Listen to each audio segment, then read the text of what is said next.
सभी लोगों को नमस्कार। आप देख रहे हैं खबरवती और मैं हूं आपके साथ पारुल त्रिपाठी। कोलकाता कांड में सुप्रीम कोर्ट का तगड़ा एक्शन।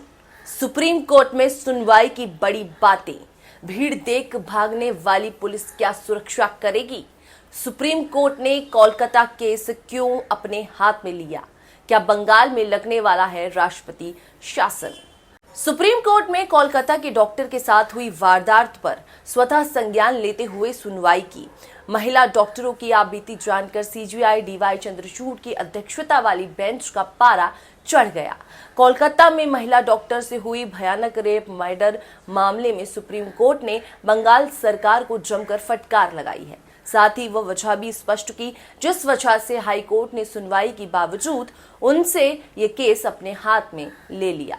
क्या है पूरा मामला, आपको विस्तार से बताएंगे। चलिए शुरू करते हैं। सुप्रीम कोर्ट ने देश भर के मेडिकल प्रोफेशनल्स से काम पर लौट आने की अपील की है। चीफ जस्टिस डीवाई चंद्रचूड़ की अध्यक्षता वाली सुप्रीम कोर्ट बेंच ने कोलकाता में ट्रेनी डॉक्टर के रेप और मर्डर केस पर मंगलवार को सीओ मोटो सुनवाई की। सुप्रीम कोर्ट ने एक राष्ट्रीय टास्क फोर्स का गठन किया है। सुप्रीम कोर्ट ने पश्चिम बंगाल सरकार को भी संयम बरतने की नसीहत दी है। सुप्रीम कोर्ट बेंच में सीजीआई के अलावा जस्टिस जेबी पारदीवाला और जस्टिस मनोज मिश्रा भी शामिल हैं। सुनवाई के दौरान जब महिला डॉक्टरों ने आपबीती सुनाई तो अदालत ने पुलिस को खूब फटकार लगाई। जस्टिस जेबी पारदीवाला ने तो यहां तक कहा कि क्या ये पुलिस डॉक्टरों की सुरक्षा करेगी? मंगलवार को सुनवाई के दौरान सॉलिसिटर जनरल तुषार मेहता की पश्चिम बंगाल की ओर से पेश हुए सीनियर एडवोकेट कपिल सिब्बल से कई बार बहस हुई। सीजीआई चंद्रचूड़ को भी बार बार वकीलों को टोकना पड़ा। कलकत्ता हाई कोर्ट ने हाल ही में मामले की जांच कोलकाता पुलिस से सीबीआई को ट्रांसफर कर दी थी। इसी के साथ चीफ जस्टिस डीवाई चंद्रचूड़ के नेतृत्व वाली इस पीठ में जस्टिस मनोज मिश्रा और जस्टिस जेबी पारदीवाला भी शामिल थे। इस दौरान कोर्ट ने मामले में लापरवाही करने और घटना को छुपाने पर पश्चिम बंगाल सरकार को जमकर फटकार लगाई। चीफ जस्टिस ने ममता सरकार को डांटते हुए ये भी स्पष्ट किया कि कोलकाता हाई कोर्ट में मामले की सुनवाई जारी रहने के बावजूद उसने आखिर क्यों इस मामले को अपने हाथ में लेने का फैसला लिया। हमने ये केस क्यों अपने हाथ में लिया? CJI chief justice DY Chandrachud ने खुलासा करते हुए कहा कि ये अब सुनवाई सिर्फ एक घटना के बारे में नहीं है। हम पूरे भारत में डॉक्टरों की सुरक्षा के बारे में गहराई से चिंतित हैं। अगर महिलाएं काम पर नहीं जा सकती और सुरक्षित नहीं रह सकती तो हम उन्हें समानता के मूल अधिकार से वंचित कर रहे हैं। अब हमें यही कुछ करना होगा। सुप्रीम कोर्ट ने बंगाल सरकार से पूछे तीखे सवाल। सुनवाई की लाइव स्ट्रीमिंग के दौरान सीजीआई ने कोलकाता रेप मर्डर केस की जांच में खामियों पर सीनियर एडवोकेट कपिल सिब्बल से कई तीखे सवाल पूछे। क्या इसी तरह हम एक युवा डॉक्टर जिसने अपनी जान गंवाई है को सम्मान प्रदान करते हैं? प्रिंसिपल ने इसे आत्महत्या बताने की कोशिश की। उसके माता पिता को शव देखने की अनुमति नहीं दी गई। देर रात तक एफआईआर दर्ज नहीं हुई। प्रिंसिपल क्या कर रहे थे? ऐसी निष्कार्यता क्यों? भीड़ घुस आई, स्थान पर हमला हुआ, पुलिस क्या कर रही थी?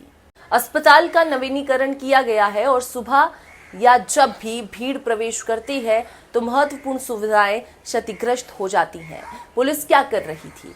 प्रिंसिपल को दूसरे कॉलेज में क्यों ज्वाइन कराया गया? घटना के समय प्रिंसिपल क्या कर रहे थे? माता पिता को पीड़िता का शव देर से क्यों सौंपा गया? सबसे पहले एफआईआर किसने और कब दर्ज कराई? पुलिस ने क्राइम सीन को प्रोटेक्ट क्यों नहीं किया? हजारों लोगों को अंदर क्यों आने दिया?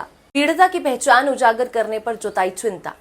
सीजीआई ने इस बात पर गहरी चिंता जताई कि इस मामले में गलत तरीके से पीड़िता की पहचान उजागर करने की कोशिश की गई है। पीड़िता की फोटो और पोस्टमार्टम के बाद उसके शरीर को दिखाना अफसोसजनक है। ऐसा नहीं होना चाहिए था। अस्पताल के पूर्व प्रिंसिपल डॉक्टर संदीप घोष की भूमिका पर सवाल उठाते हुए चीफ जस्टिस ने कहा कि वारदात के बाद पीड़िता के पेरेंट्स वहां मौजूद नहीं थे। ऐसे में अस्पताल प्रशासन की जिम्मेदारी थी कि वो अपनी ओर से पहल करके खुद केस दर्ज करवाता।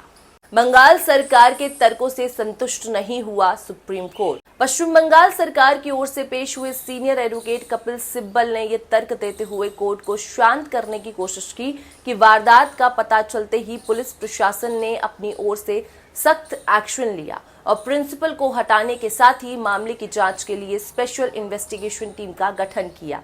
उन्होंने खंडपीठ को बताया कि अस्पतालों में डॉक्टरों और दूसरे मेडिकल स्टाफ की सुरक्षा सुनिश्चित करने के लिए ममता सरकार कई कदम उठा रही है, लेकिन अदालत उनके तर्कों से संतुष्ट नहीं हुआ।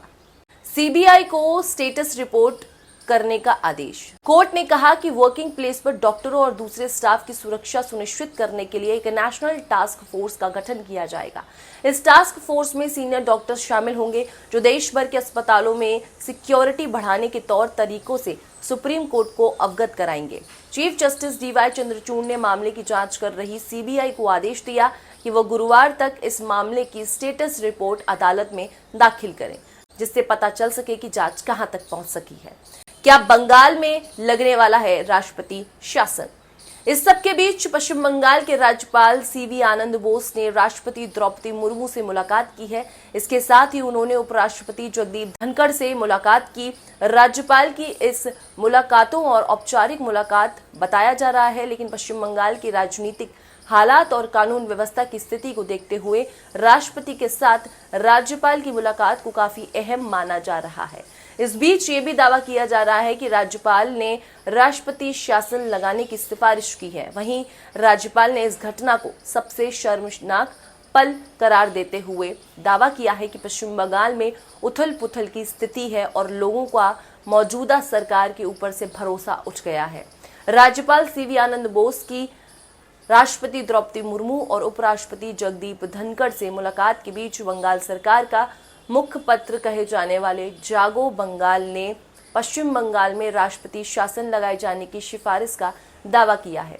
जागो बंगला ने लिखा कि गवर्नर ने राष्ट्रपति और केंद्रीय गृह मंत्री अमित शाह से पश्चिम बंगाल में राष्ट्रपति शासन लागू करने की सिफारिश की है। हालांकि अब तक आधिकारिक तौर पर इसको लेकर कुछ भी बयान नहीं आया है।